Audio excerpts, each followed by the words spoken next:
the scorching twin suns, beat down mercilessly on the barren landscape of Araxes Prime. Waves of heat distorted the horizon, where jagged crimson mountains met an impossibly blue sky.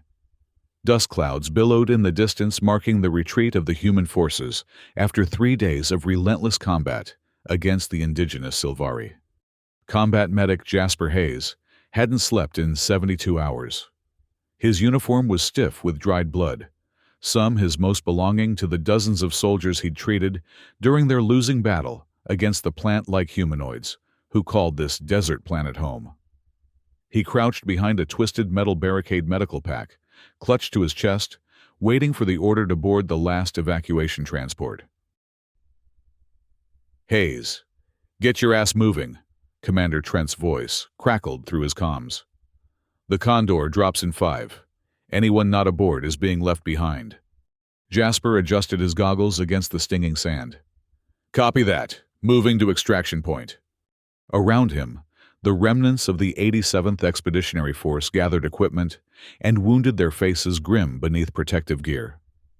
This mission was supposed to be a simple diplomatic exchange at the edge of the sacred Sylvari forests.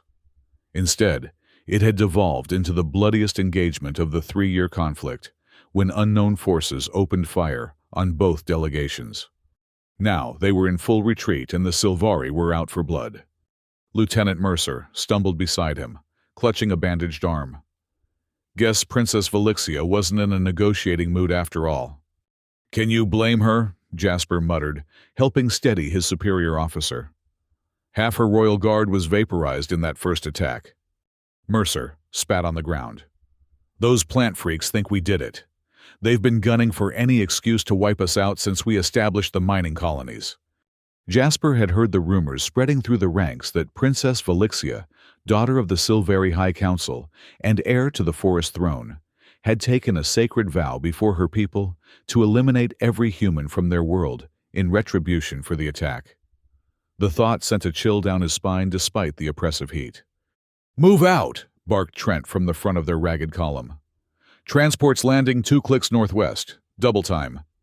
The soldiers picked up their pace, the wounded, leaning on comrades as they traversed the rocky terrain. Jasper brought up the rear, scanning for stragglers, his medic's instinct never allowing him to leave anyone behind. That's when he heard it, a faint sound, almost like crying. He hesitated, turning toward a cluster of boulders. "Hayes," Mercer called back. "What are you doing?" "Thought I heard something," Jasper replied, already moving toward the rocks. "We don't have time for this," Mercer warned. 30 seconds and we're gone." Jasper raised his hand in acknowledgement, but continued forward. The sound grew clearer, definitely crying, high-pitched and distressed. He rounded the largest boulder and stopped dead in his tracks. A small Sylvari child lay, half hidden in the sand, no more than the equivalent of a 5-year-old human child. Unlike adult Sylvari, with their bark-like skin and branch-like limbs, the child's skin was soft with a subtle green tint and delicate patterns resembling new leaves. Her leg was bent at an unnatural angle, and dark purple fluid Sylvari blood pooled beneath her. The child's eyes flew open at his approach, large, luminous, and deep violet. Her face contorted in terror at the sight of his human form. "It's okay," Jasper said softly, kneeling beside her. "I'm a medic, I can help." The girl tried to crawl away whimpering, but collapsed in pain. Jasper's training took over. He scanned her with his medical device, noting the compound fracture and significant blood loss. Without immediate attention, the child wouldn't survive another hour in this heat. His comms crackled to life. "Hayes Transport's here! Where the hell are you?" He made his decision in a heartbeat. "Found a survivor, bringing them in." "Human or Sylvari?" Trent demanded. Jasper hesitated only briefly. "Human, young, injured, be there in 2. He carefully lifted the Sylvari child, who was surprisingly light, her body temperature much cooler than a human's, despite the desert heat. She struggled weakly before going limp in his arms. "What's your name?" he asked gently, as he began moving toward the extraction point. The child stared at him with those enormous violet eyes, before whispering an accented standard Kira. "I'm Jasper, Don't worry, Kira, I'm going to help you. He rounded the final dune to see the Condor-class transport hovering above the sand, its engines whipping the desert into a frenzy. The remaining soldiers were already boarding Trent, standing at the ramp gesturing angrily. As Jasper approached, Trent's expression shifted from irritation to shock, then fury. "What the hell is that?" he shouted over the engine roar. "She needs medical attention," Jasper replied, continuing toward the ramp. Trent stepped forward, blocking his path. "Are you out of your mind? That's one of them." "She's a child," Jasper said firmly. "She'll die out here." "Not our problem, leave it." Jasper stood his ground. "She's injured. I'm a medic. This is what I do." Mercer appeared beside Trent, his face hardening, as he spotted the Sylvari child. "Hayes, that's a direct order. Drop the hostile and board, now." "She's not a hostile, she's a casualty," Jasper countered. Trent drew his sidearm. "I won't tell you again." The standoff lasted only seconds, but to Jasper, it felt like eternity. In his arms, Kira trembled, her tiny fingers clutching his uniform. "You'd shoot a medic carrying a wounded child?" Jasper asked quietly. Trent's jaw tightened. "I'd eliminate a threat to my men. Then, you'll have to shoot me too."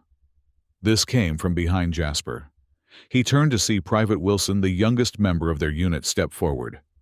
"And me," added Medical Officer Flores, moving to Jasper's side. Trent's face reddened with rage, but before he could respond, an alarm blared from the transport. "Incoming hostiles!" the pilot's voice shouted through the comms. "Multiple signatures closing fast." In the distance, a cloud of dust signaled approaching Sylvari vessels. Mercer grabbed Trent's arm. "We don't have time for this. We need to go now." Trent hesitated, then holstered his weapon with a curse. "Get aboard, all of you. But that thing stays in quarantine, and you're answering to the Admiral when we reach orbit, Hayes." Jasper nodded grimly and rushed up the ramp, Kira clutched protectively against his chest. The transport door sealed behind them as the engines roared to full power, the vessel lurching upward. Inside, the other soldiers stared at the small Sylvari child, with expressions ranging from curiosity to disgust to outright hatred. Jasper ignored them, making his way to the medical bay at the rear of the transport. "Flores, I need an assist," he called. The medical officer hurried after him, her face professionally blank, as they laid Kira on the examination table. "Her legs shattered," Jasper explained, activating the medical scanners. "And she's lost a lot of blood." Flores bit her lip. "Hayes, we don't have compatible blood substitutes for Sylvari physiology. Their cellular structure is completely different."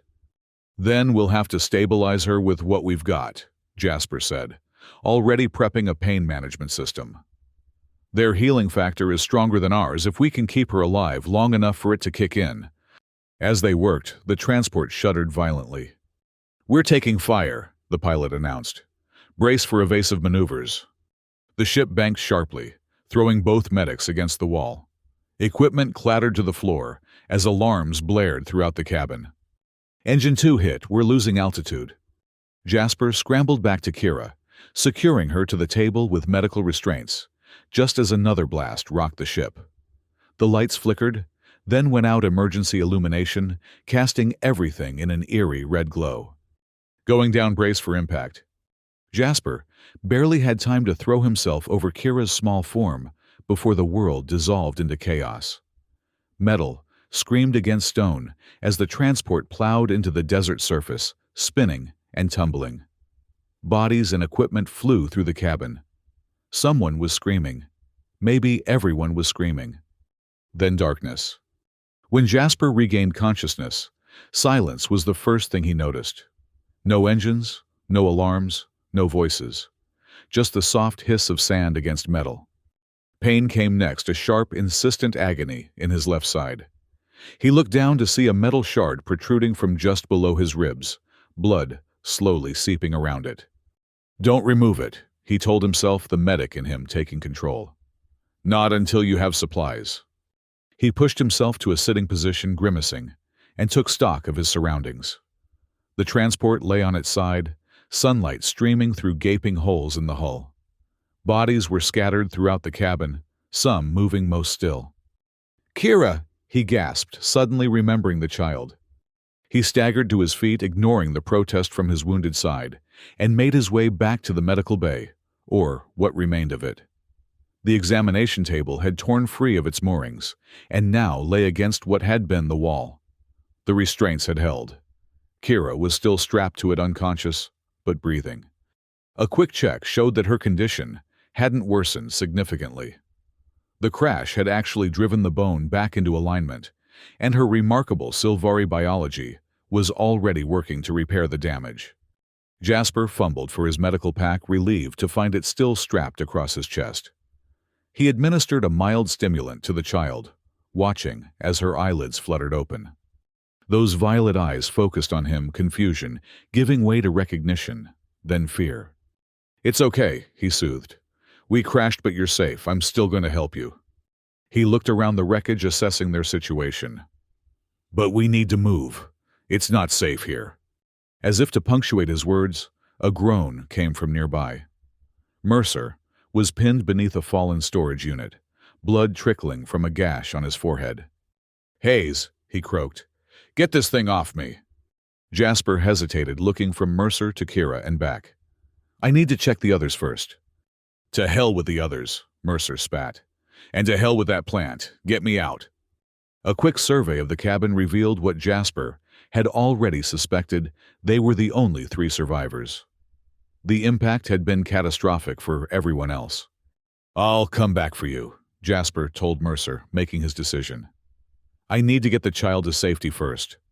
"You traitor!" Mercer shouted after him, as Jasper carefully lifted Kira from the table. "The Sylvari are coming to finish the job.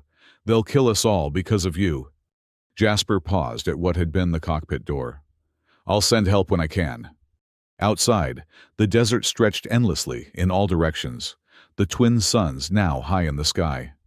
Heat radiated from the sand in visible waves.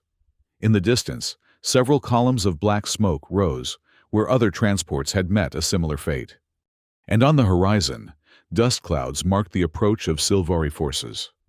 Jasper oriented himself quickly.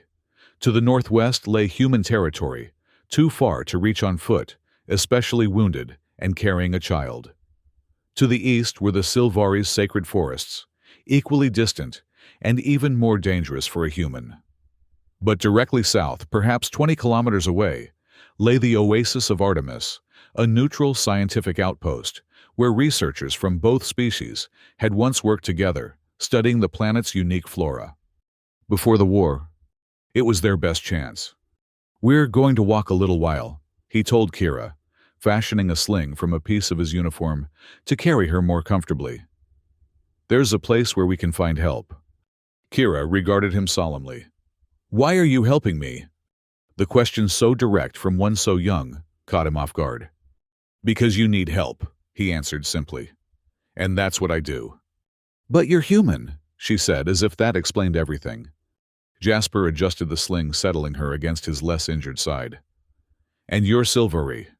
But we're both people, and people should help each other." He began walking south each step, sending spikes of pain through his side, the desert heat already drawing sweat from every pore. It would be a desperate journey, but they had no choice. Behind them, the wreckage of the transport grew smaller, Mercer's cries fading with distance. Above, a Sylvari patrol ship passed overhead, its engines humming ominously as it descended toward the crash site. Jasper quickened his pace. On the command deck of the royal vessel, Verdant Wrath, Princess Velixia of the Sylvari High Council, stood rigid as stone, her emerald eyes fixed on the tactical display. Normally, such matters would be beneath her royal attention, but this was personal. The humans retreated as expected. "Your Highness," reported Commander Thorne, her bark-like skin crisscrossed with the ceremonial scarifications of a veteran warrior. "Our forces have destroyed 4 of their transports." "And survivors?" Velixia asked, her voice cold and precise. "Minimal. We're dispatching ground teams to verify." Velixia nodded satisfaction, coursing through her like sap in springtime. After the attack on the sacred forest, after watching her royal guard cut down around her, She had made her vow before the High Council and the World Tree itself. No human would leave Araxis alive. "What of my daughter?" she asked, turning to face her commander. "Has there been any sign?" Thorn's posture stiffened further. "We continue to search, Your Highness. Princess Kira's life signs were detected briefly near the diplomatic zone, but the signal was lost during the human retreat."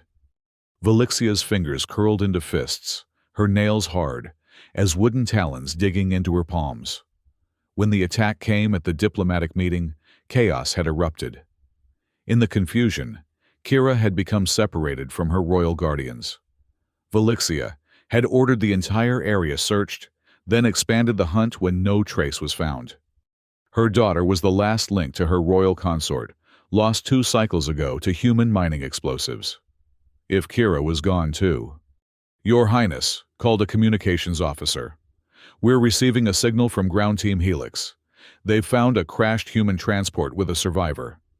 Valixia stalked to the communication station. "Put them through." The view screen flickered, showing a dust-covered Sylvari soldier standing before the wreckage of a human ship. "Your Highness, we've secured the crash site. 1 human survivor badly injured. He claims—" The soldier hesitated. "Speak," Valixia commanded. "He claims a human medic took Princess Kira from the wreckage, heading south toward the Artemis Oasis." The bridge fell silent, every Sylvari warrior holding their breath as Valixia processed this information. "Took my daughter," she finally said, her voice dangerously quiet. "A human has abducted the heir to the forest throne. The survivor says the medic found her injured and refused to leave her behind," the soldier continued. "The humans fought amongst themselves over it." "A trick," Valixia hissed. "A human ploy to use my daughter as leverage." She turned to Thorn. "Prepare my personal guard. I will lead the hunt myself." "Your Highness," Thorn protested. "Protocol dictates." "My daughter is in the hands of humans." Valixia cut her off. "The same humans who attacked our sacred forest and murdered our delegation. I will not entrust her rescue to anyone else." Within minutes, Valixia had assembled an elite squad and boarded a swift hunter vessel. As they soared above the desert landscape, she gazed down at the barren expanse, her mind filled with visions of vengeance. If that human medic had harmed a single leaf on her daughter's head, his death would be legendary even among his own kind. The suns were merciless. Jasper trudged through the desert, each step heavier than the last. He'd been walking for hours, the pain in his side a constant throbbing companion. The metal shard remained embedded. Removing it without proper medical equipment would likely result in fatal bleeding, but it shifted with every movement, sending fresh waves of agony through his body. In his arms, Kira dozed fitfully, her small form surprisingly resilient. The Sylvari child's natural healing abilities had already begun knitting her broken leg, though she remained weak from blood loss. Jasper had fashioned a crude sunshade from part of his uniform to protect her sensitive skin from the harsh light. His water supply was dangerously low. He'd given Kira the lion's share, knowing her plant-like physiology required more hydration than his, but now his tongue felt swollen and his vision occasionally blurred. He had perhaps another hour before dehydration became critical. The oasis of Artemis remained frustratingly distant, a smudge of green on the horizon that never seemed to grow closer. "Are we almost there?" Kira asked weakly, stirring in his arms. "Not much further," Jasper lied, summoning a reassuring smile. "How's your leg feeling?" "It hurts," she admitted. "But not as much." She studied his face with those unnerving violet eyes. "You're hurt worse." "I've had worse," he said, another lie.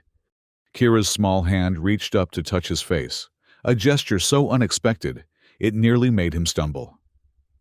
"Mother says humans only tell the truth when it benefits them. Is that true?"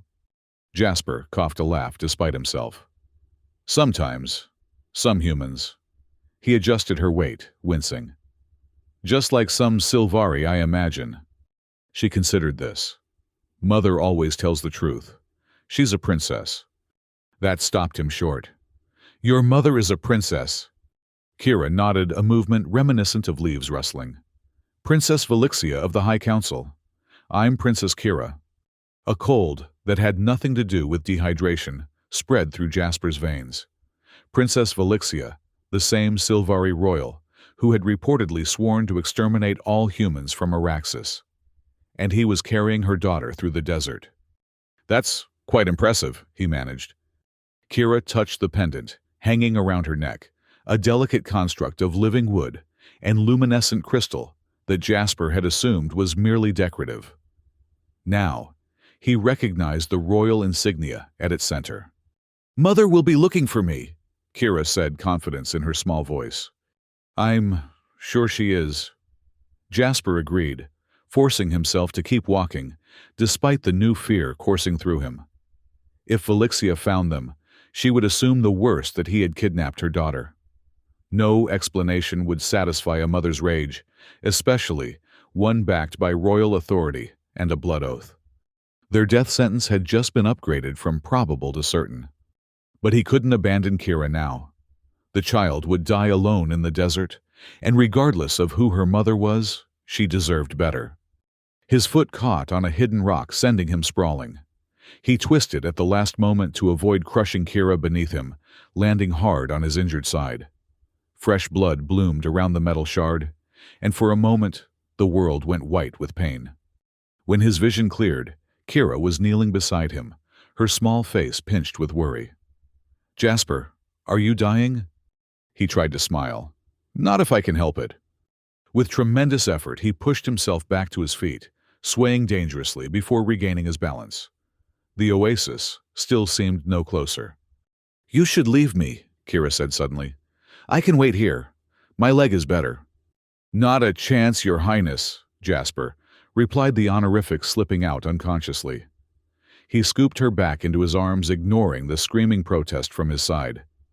"We started this together, we'll finish it together." They continued on in silence, the twin suns beginning their slow descent toward the western mountains. Soon, the desert's killing heat would give way to killing cold. The temperature drop on Araxis was as extreme as everything else about the inhospitable planet. Jasper focused on putting one foot in front of the other, his world narrowing to that simple, repetitive task. So concentrated was he on this effort that he almost didn't register the humming sound approaching from behind until it was nearly upon them. A Sylvari hunter vessel, its organic hull gleaming in the sunlight, descended rapidly toward them. Jasper froze, knowing running was pointless. His hand reached instinctively for his sidearm before remembering he'd discarded it hours ago to reduce weight. The vessel hovered 20 meters away, stirring the sand into miniature cyclones. Its weapons ports remained closed, a small mercy, though likely temporary. The boarding ramp extended, and a figure emerged, tall and regal, flanked by armed guards. Even at this distance, there was no mistaking the commanding presence of Princess Velixia. Unlike her daughter's soft features, the princess's face was all sharp angles and fierce beauty. Her skin had the texture of ancient bark, with luminescent patterns tracing along her arms and neck. Her eyes, the same violet as Kira's, burned with an intensity that seemed capable of igniting the very air. "Release my daughter, human," she called, her voice carrying easily across the distance. Jasper carefully set Kira down, keeping his movements slow and non-threatening. "She's injured but healing. Her leg was broken." Kira started forward, then hesitated, looking back at Jasper. "Go on," he said softly. "You're safe now." The child took a few limping steps toward her mother before turning back. "He helped me, Mother. He saved me when I was hurt." Velixia's expression remained impassive. "Come, Kira, now." The command in her voice was unmistakable. Kira moved faster, her natural healing already advanced enough to allow her to walk, though with difficulty. Jasper remained where he stood, swaying slightly, blood continuing to seep around the metal in his side. He watched as Kira reached her mother, who immediately knelt to examine her child hands, moving with urgent precision over the healing leg. The Sylvari guards advanced toward Jasper, weapons raised. "Stop!" Velixia commanded, suddenly rising to her full height. Her gaze fixed on Jasper with laser-like intensity. "You are a healer." Combat medic. Jasper confirmed, fighting to remain upright as his vision began to blur around the edges. Jasper Hayes, 87th Expeditionary Force. Why did you take my daughter? I found her, injured, after the attack at the diplomatic zone. Jasper managed each word, requiring more effort than the last. Couldn't leave her to die. Yet your own commander ordered you to do exactly that. Valixia stated, her tone making it clear this wasn't a question. She must have interrogated Mercer at the crash site. Not in me to leave anyone injured, Jasper replied. The desert seemed to tilt beneath his feet. Valixia stepped forward, her royal guard tensing at this breach of protocol. She stopped a few paces from Jasper, studying him with those penetrating eyes. You are badly wounded, she observed. Jasper attempted a smile. Astute observation, Your Highness. Against all odds, something like surprise flickered across her regal features. You have spirit, human. I will grant you that. Comes from spending time with spirited company. Jasper managed nodding toward Kira. The movement proved too much. His knees buckled, and the desert rushed up to meet him. The last thing he saw before darkness claimed him was Valixia's face, those violet eyes, widening with something that might have been concern. Jasper drifted in, and out of consciousness, fragments of reality, piercing the comfortable darkness. Cool hands on his fevered skin, the hum of engines. Voices arguing in the melodic Silvari language. Kira's small face worried and insistent. Pain, sometimes sharp, sometimes dull, but always present. When he finally woke completely, he found himself lying on a bed of living moss, inside what appeared to be a Silvari vessel. The walls were formed from a material that resembled wood, but pulsed with an inner light, creating a soft, ambient glow. Medical equipment, a curious hybrid of organic and technological components, surrounded him, monitoring his vital signs. Most surprisingly, the metal shard was gone from his side, replaced by a translucent green substance that seemed to move with a life of its own. Healing sap, came a voice from the doorway. From the world tree itself. Few humans have been granted such an honor. Princess Valixia stood there, her regal bearing somehow even more impressive in these close quarters. Gone was her battle armor, replaced by flowing robes that shifted colors like leaves in changing light. Jasper tried to sit up but found his body uncooperative. Don't, Valixia commanded. The sap must complete its work. It is not designed for human physiology. The adaptation is still in progress. Jasper subsided, studying her warily. Why am I alive? Why treat my wounds? Valixia entered the chamber fully, the door sealing behind her, with a sound like sighing leaves. My daughter insisted. Her tone made it clear that this explanation was both complete and insufficient. Where are we going? Jasper asked. The Oasis of Artemis, as was your original destination. My team reported hostile human drones patrolling the northern approach to our territories. We cannot return to the forest until we ascertain the nature of this threat. Her candor surprised him. You're being hunted by your own allies. As are you, it seems, Valixia countered. The human survivor at the crash site indicated your actions were considered treasonous. Jasper closed his eyes briefly. Mercer always was a talker. Indeed. He provided much useful information before succumbing to his injuries. The calm way she delivered this news sent a chill through Jasper. Did you? We did not harm him, Valixia said, a hint of offense coloring her tone. Unlike humans, we do not torture wounded enemies. His injuries were beyond our ability to treat without access to our medical facilities. A silence fell between them, heavy with unspoken accusations and the weight of years of conflict. Why did you do it? Valixia finally asked. Save my daughter when your own people would have left her to die. When doing so has made you an enemy to your kind. Jasper considered his answer carefully. Because it was right. Because she's a child. Because in that moment nothing else mattered. Valixia studied him, her expression unreadable. You speak as though such choices are simple. Some are, Jasper replied. Others? He gestured weakly to the space between them, encompassing all the complexity of their situation. Others require more consideration, Velixia finished for him. She moved closer, her movements fluid as flowing water. My daughter tells me you treated her with kindness, that you gave her your water when your own need was greater, that you carried her despite your wounds. Jasper shrugged immediately, regretting the movement as pain flared in his side. Like I said, she's a child. She is the heir to the forest throne, Velixia corrected. The future of my people. To me, she was just a kid who needed help, Jasper said simply. Something shifted in Velixia's expression, a softening so subtle it might have been imagined. You are not what I expected, Jasper Hayes.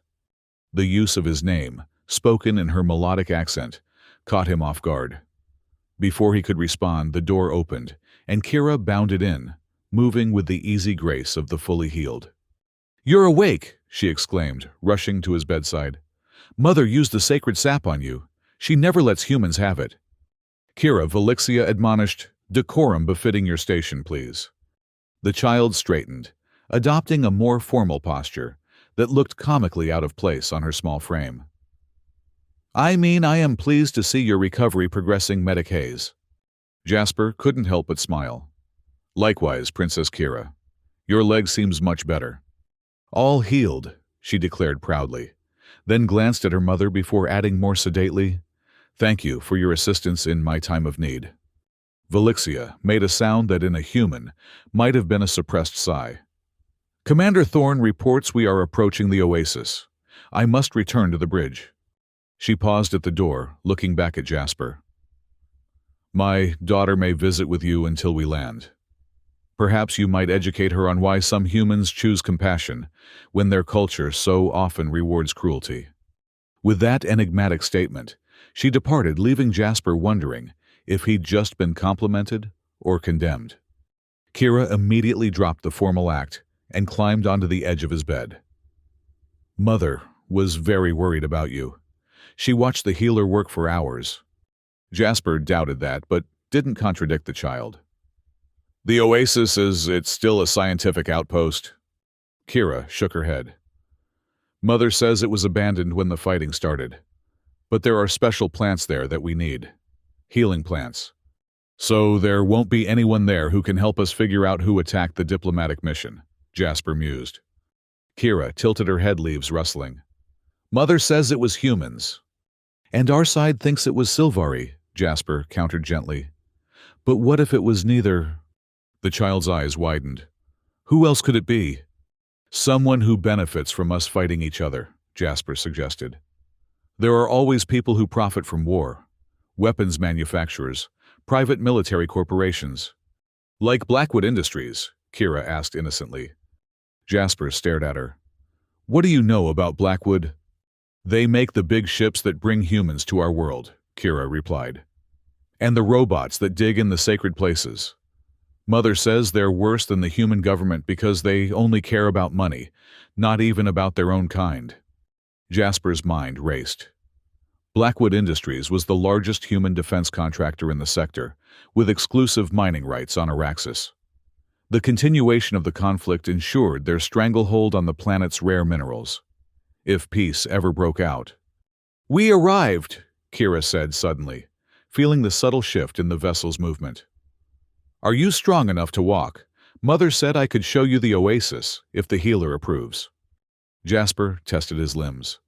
The pain in his side had diminished to a dull ache, and while weakness remained, he found he could move without serious discomfort. I think I can manage with help. Kira beamed, slipping her small hand into his. I'll help you, like you helped me. The simple gesture, filled with such trust, made Jasper's throat tighten unexpectedly. Here was proof that the divisions between their species were learned, not innate. If a child could see past them, perhaps there was hope for others as well. With Kira's assistance, Jasper made his way through the Sylvari vessel, drawing curious and often hostile glances from the crew. They emerged onto a boarding ramp that opened onto a vista that seemed impossible after days in the barren desert. The oasis of Artemis was a miracle of green in the endless sea of sand. Ancient trees with gnarled trunks and spreading canopies provided shade for a complex of abandoned buildings, the former research station. A lake of startlingly blue water occupied the center, fed by an underground spring. Surrounding it all, a natural wall of massive rock formations protected the oasis from the worst of the desert winds. The Sylvari had established a perimeter with guards posted at strategic points. Princess Velixia stood near the lake, conferring with Commander Thorne, while other crew members were already harvesting plants with focused efficiency. Jasper breathed deeply, the air noticeably cooler and laden with moisture. "It's beautiful." "It's sacred to both our peoples," Kira informed him. "Mother says humans and Sylvari worked together here once before the war. They studied how to make more places like this across Araxis." "Terraforming research," Jasper nodded. "Turning the desert green. Come see the memory stones." Kira tugged at his hand, leading him toward a circle of tall, weathered monoliths near the abandoned research buildings. As they approached, Jasper recognized them as not stones, but petrified trees, their ancient forms preserved in mineral-rich stone. Carved into each were symbols, some recognizably Sylvari, others in human script. "The Covenant Circle," Jasper murmured, recognition dawning. "I've seen pictures of this in historical archives. It marks the original peace treaty between humans and Sylvari signed over a century ago." Kira nodded enthusiastically. "Before the bad people came and started taking things without asking." "Corporations like Blackwood," Jasper clarified. "Not all humans." He ran his fingers over one of the carvings, a human hand and a Sylvari hand portrayed in the act of planting a seedling together. A symbolic representation of cooperation in bringing life to the desert, came Velixia's voice from behind them. Now merely a relic of naive optimism. Jasper turned to face her. "It could be more than that again." "Unlikely," she replied coolly. "Not while blood soaks the sand." Kira looked between them, sensing the tension. "I'm going to see if the skyfish still live in the big tree," she declared, darting away before either could object. "She should not be so comfortable with you," Velixia observed once Kira was out of earshot. "It will only confuse her when—" She left the sentence unfinished, but its conclusion hung in the air between them. "When you kill me," Jasper supplied. "Or when you resume trying to exterminate all humans on Araxis." Velixia's eyes flashed. "You dare judge me, after what your kind has done to our sacred places, after the attack that nearly claimed my daughter's life?" "I don't believe humans attacked your delegation," Jasper said steadily. "Just as I don't believe Sylvari attacked ours. We were both manipulated." "A convenient theory with no evidence," Velixia dismissed. "Not entirely without evidence," Jasper countered. "Kira mentioned Blackwood Industries. They have everything to gain from continuing the conflict." The corporation, Velixia's tone, conveyed deep disgust. "They have violated sacred ground for their minerals, destroyed ancient groves, polluted waterways.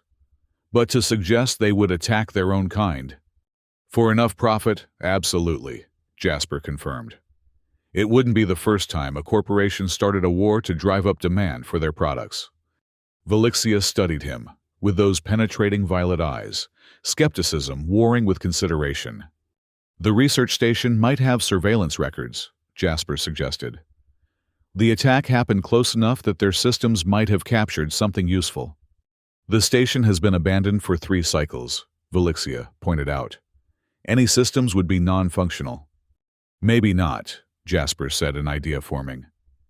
"These facilities were designed to operate autonomously for decades. If the power core is undamaged, the main systems could still be online, just dormant."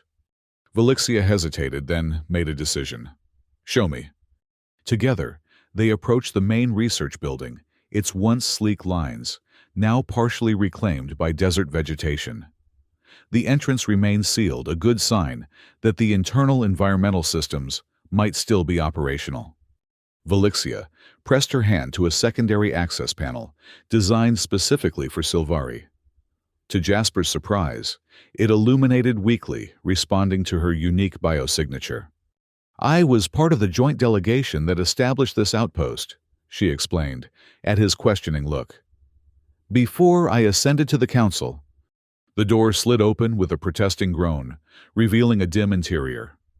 Emergency lighting activated automatically, casting everything in a pale blue glow.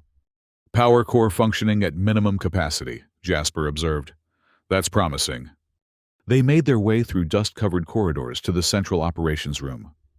Most consoles were dark, but the main system hub emitted a faint, pulsing light, the universal sign of standby mode.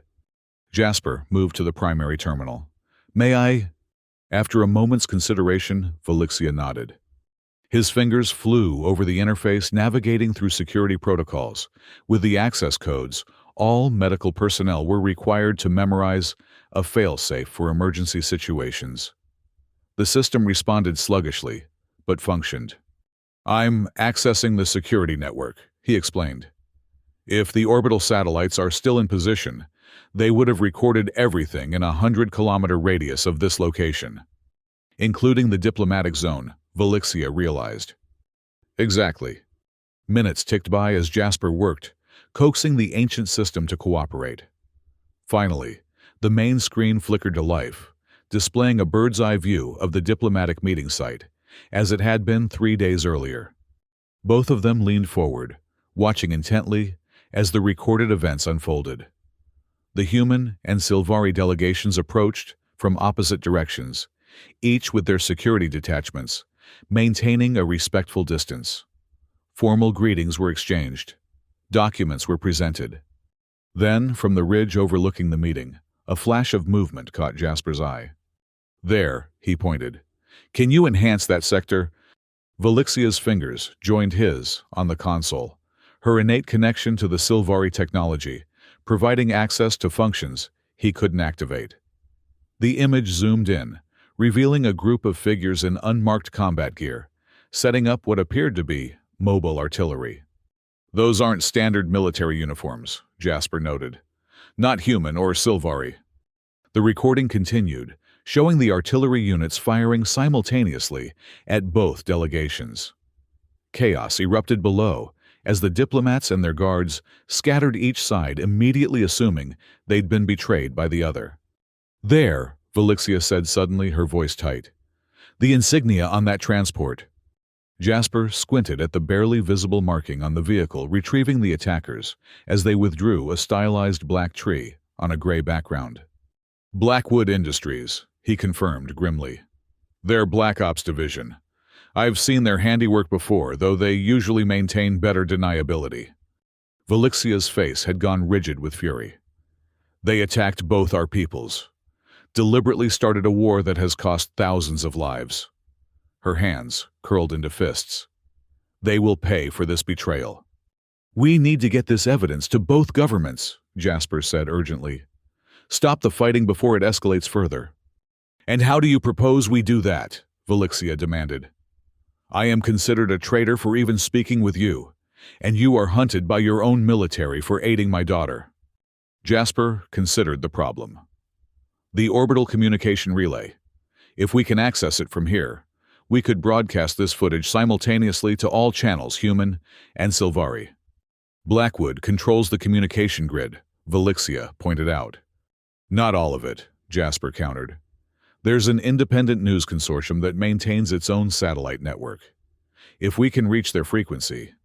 A commotion outside interrupted them, shouts of alarm, and the distinct sound of weapons fire. They rushed to the entrance, emerging to find the oasis in chaos. Sylvari guards exchanged fire with a squad of unmarked combat drones that had appeared over the ridge. Their design was unfamiliar, but their intent was clear: eliminate all witnesses. Commander Thorne spotted them and rushed over, bleeding from a wound to her shoulder. "Ambush," she reported tersely. "Automated units, no life signs. They're jamming our communications." "Kira!" Felixia gasped, scanning the battlefield. Jasper spotted her first, a small figure huddled behind one of the Memory Stone's drones, closing in from multiple directions. Without hesitation, he sprinted across the open ground, ignoring the renewed pain in his side and the weapon's fire cutting through the air around him. He heard Velixia shouting behind him but didn't slow. Kira saw him coming and reached out with both arms. He scooped her up without breaking stride, diving behind the massive trunk of an ancient tree as energy blasts scorched the ground where they had been. "Are you hurt?" he asked urgently, checking her for injuries. She shook her head, eyes wide with fear. "They came from nowhere. They're not human or Sylvari." "They're machines," Jasper explained, "sent to keep us from telling the truth about who started the war." Velixia appeared beside them, moving with the silent grace of her species. Her royal robes were scorched in several places, and she carried what appeared to be a living weapon, a staff of gleaming wood that pulsed with internal energy. "The vessels are disabled," she reported grimly. "We're trapped here." Jasper peered around the tree. The drones were advancing in a standard tactical formation, cutting off all routes to the lake or buildings. Thorn and her warriors had established a defensive perimeter, but were clearly outnumbered. "We need to reach the communication array in the research station," Jasper explained quickly. "Broadcast the evidence of Blackwood's treachery before those drones eliminate us all." Velixia's eyes narrowed. "You wish me to trust the fate of my people, of my daughter, to a human communication system?" "Unless you have a better idea, yes," Jasper replied bluntly. Kira tugged at her mother's robe. "He saved me twice, Mother, and he was right about who attacked us." Velixia looked between her daughter and the human-medic conflict evident in her expression. Finally, she nodded. "What do you need?" "Cover fire to reach the main building," Jasper said. "And access to the highest point. The observatory dome probably has the strongest transmission capability." Velixia raised her living staff, which hummed with increasing power. "I will clear your path. Kira, stay with Commander Thorn in the defensive position." "No," Kira protested. "I'm staying with you, both of you." "It's too dangerous," Jasper and Velixia said simultaneously, then exchanged startled glances. "I can hide better than anyone," Kira insisted. "And I know the station. I studied the history archives. Please, Mother." Velixia hesitated, then made a decision. "Stay between us at all times. If I command you to hide, you obey instantly. Is that clear?" Kira nodded solemnly. Velixia raised her staff high, sending a signal to Thorn, who immediately redirected her warriors' fire to concentrate on the drones approaching the research station. "Now," Velixia commanded. They burst from cover. Velixia's staff, unleashing devastating bolts of green energy that incapacitated two drones immediately. Jasper kept Kira's small form shielded with his body as they raced across the open ground toward the research building. A drone dropped from above directly in their path. Jasper, unarmed, prepared to tackle it physically, but Kira moved faster than either adult. Her hands touched the ground, and instantly the desert plants erupted in explosive growth, entangling the drone in constricting vines. "Royal bloodline," Velixia explained at Jasper's shocked expression. "The gift manifests early in some." They reached the building, slamming the door behind them. Weapons fire immediately began impacting the exterior, but the structure's advanced materials held. "The observatory," Jasper prompted. "Which way?" "Central elevator shaft," Kira supplied, pointing down the corridor. "But Mother says the power is low." "Then we climb," Velixia declared, moving to an access panel and pressing her palm against it. A hidden doorway slid open, revealing a maintenance ladder leading upward through the building's core. Jasper went first, followed by Kira, with Velixia bringing up the rear. The climb was arduous, especially with his injuries, but the alternative was certain death. Above, he could hear the distinctive sounds of drones attempting to breach the observatory dome. They emerged into the circular chamber, its transparent ceiling offering a panoramic view of the desert and the battle raging below. The communication array occupied the center, a complex arrangement of organic technology and human electronics designed to interface with both species' networks. Jasper moved to the controls quickly, assessing what still functioned. The main transmitter is operational, but the power reserves are critical. We'll get one shot at this.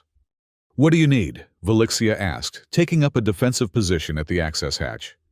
The security footage loaded into the transmitter's buffer, and a way to bypass Blackwood's communication locks. Velixia produced a small, crystalline device from within her robes. Royal override codes. They will access any Sylvari frequency. Jasper took it gratefully. That covers half our problem. And the human systems, she pressed. Jasper grimaced. I have basic military codes, but nothing that would overcome Blackwood's security. Unless... His eyes fell on Kira's pendant, still glowing with its internal light. The royal insignia, it's not just decorative, is it? Velixia's expression sharpened. It contains the genetic signature of the royal bloodline, a key to our most secure systems. And it's composed partly of crystallized sap from the world tree. Jasper continued excitement building, which contains natural resonance patterns that mimic the quantum encryption used in human communication systems. You suggest using my daughter's royal pendant as a hacking device. Velixia sounded simultaneously offended and intrigued. I suggest using it as a bridge between our technologies, Jasper clarified. Combined with your override codes and my military access, it might create a signal powerful and unique enough to bypass Blackwood's filters. A tremendous crash above them cut short the discussion. The observatory dome cracked as drones began cutting through the reinforced material. We're out of time, Jasper said urgently. Kira, may I borrow your pendant? I promise to return it. The child looked to her mother, who gave a terse nod. Kira removed the pendant and placed it in Jasper's palm, her small fingers lingering briefly on his.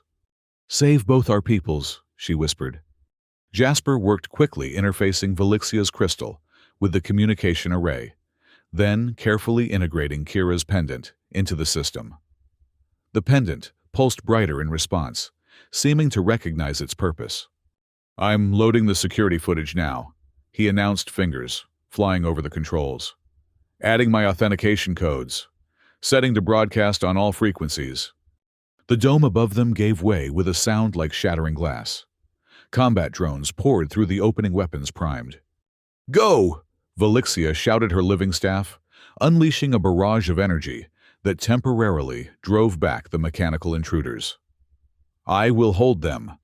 Jasper hesitated only briefly before completing the final sequence. The communication array hummed to life, drawing on its last reserves of power. The pendant at its heart flared with blinding intensity. Transmission commencing, the system announced, broadcasting on all frequencies. On screens around the chamber, they could see their message going out, the security footage clearly showing Blackwood forces attacking both delegations, followed by the damning evidence of the corporation's insignia on the retreating vehicles. The drones redoubled their assault, sensing the threat. One broke through Velixia's defensive perimeter, its weapon targeting the communication array.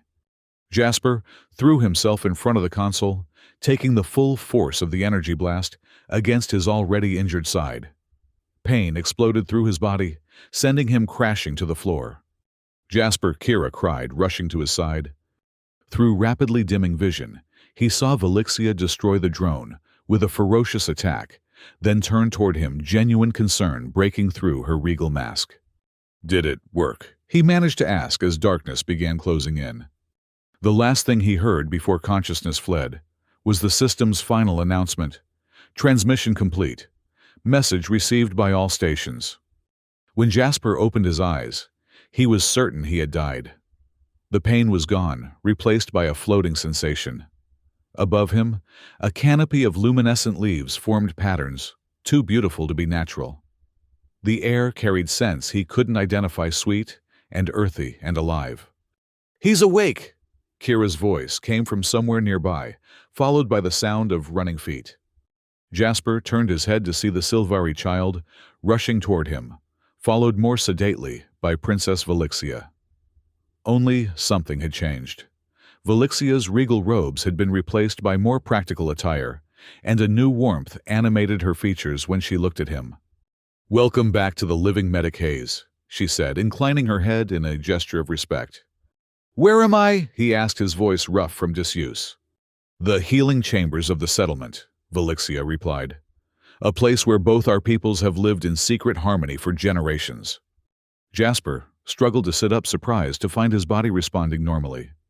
He looked down at his side where the energy blast had struck him. A faint pattern of silvery scars marked the skin, but no pain remained.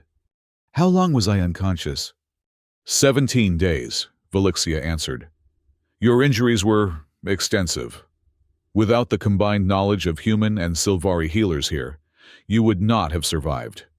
Jasper absorbed this information, memories of their last moments in the observatory flooding back. The transmission, did it reach anyone? Did they believe it? A new voice answered from the doorway. "It reached everyone, Medic Hayes. Both governments, all military units, every citizen with access to a communication device." A human woman entered, dressed in a uniform Jasper didn't recognize, neither military nor corporate, but something unique to this place. "Ellen Harper," she introduced herself. "Leader of the human contingent here at the settlement. And this," she gestured to the Sylvari male, who entered behind her, "is Soreth, my counterpart and partner." "The evidence you broadcast was irrefutable," Soreth continued, his voice resonant and deep. "Blackwood Industries' manipulation was exposed to all. Both governments have declared a ceasefire, while a full investigation proceeds. Director Vance and the Blackwood Board have been arrested," Ellen added. "Charges include treason, war crimes, and approximately 200 counts of murder." Jasper looked to Valixia, who nodded confirmation. "The settlement," he asked, gesturing to their surroundings, "has existed for over 50 years, Valixia explained. Hidden beneath the sacred forest where Blackwood's sensors couldn't penetrate. Humans and Sylvari who refused to participate in a manufactured conflict, choosing instead to honor the original covenant. "We've been working toward peace from the shadows," Ellen elaborated. "Gathering evidence of Blackwood's manipulation, but never anything conclusive enough to force action. What you and Princess Valixia discovered and broadcast was the key we needed." Jasper absorbed this information, marveling at the community. They had built structures that blended human architecture with living Sylvari materials, creating spaces of extraordinary beauty and functionality. "And now," he asked.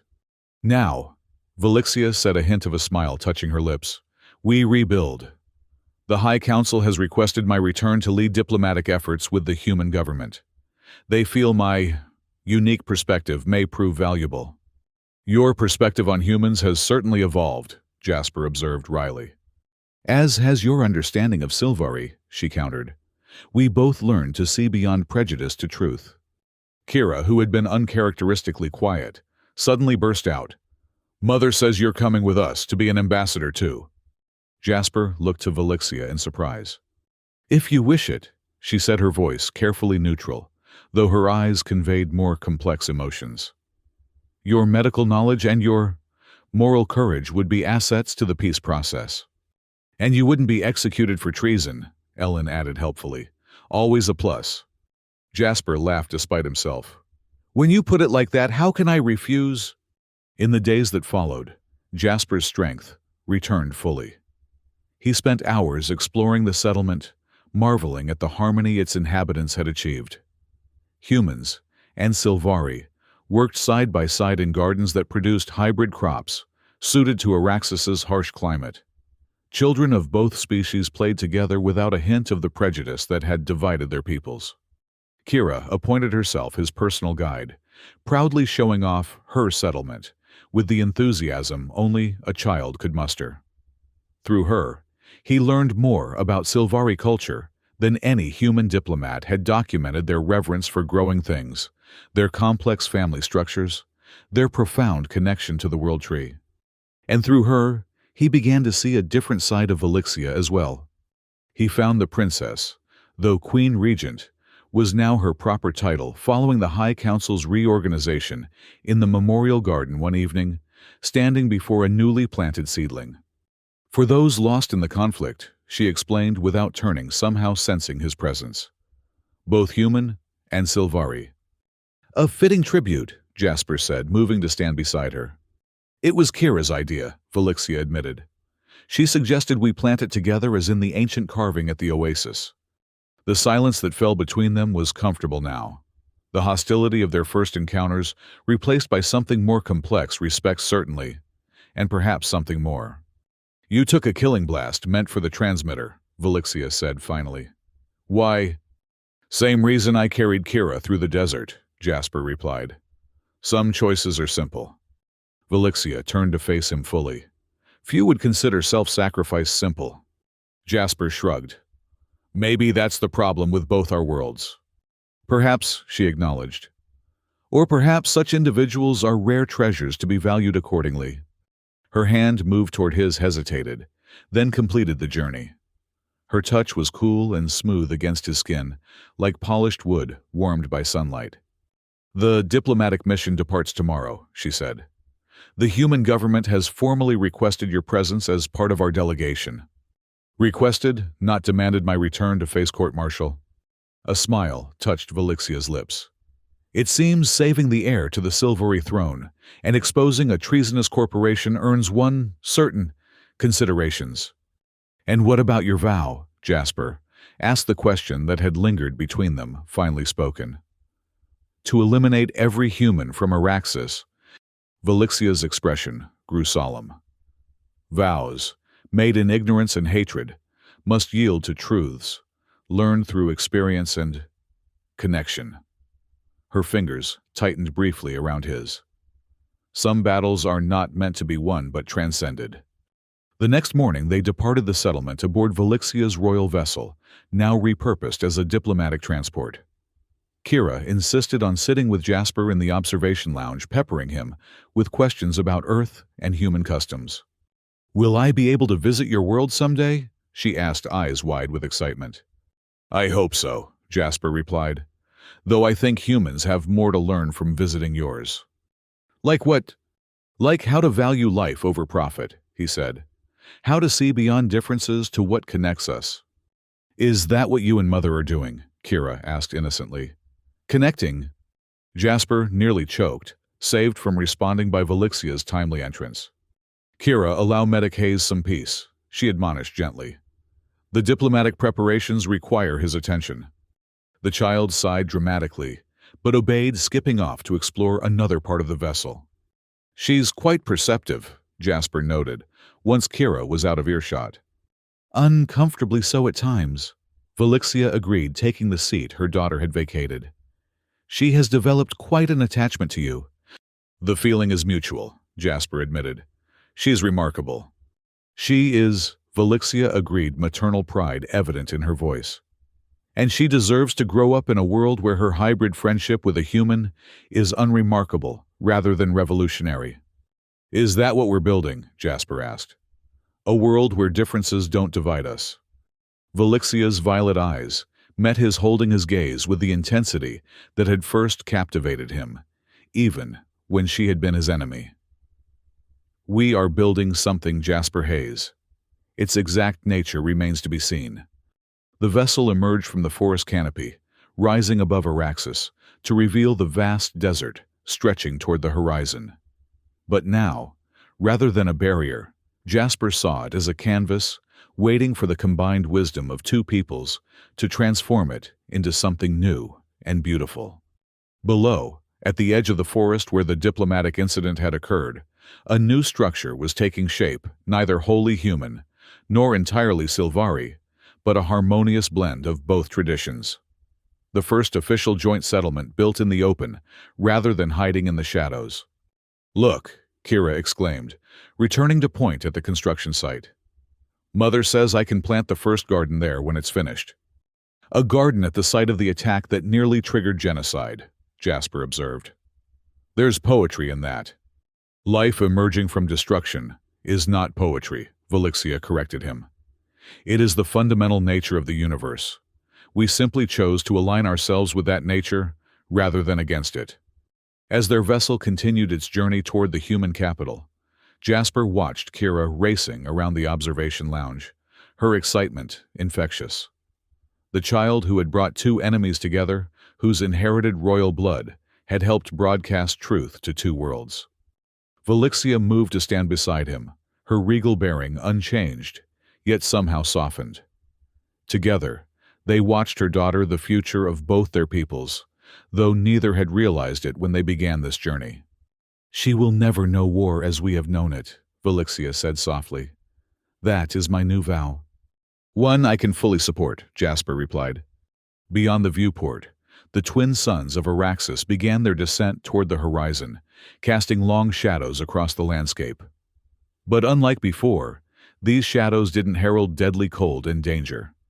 They marked the promise of a new day to come, one born from the unlikely alliance of a human medic who couldn't leave a child to die, and an alien princess who learned that not all enemies deserve her hatred.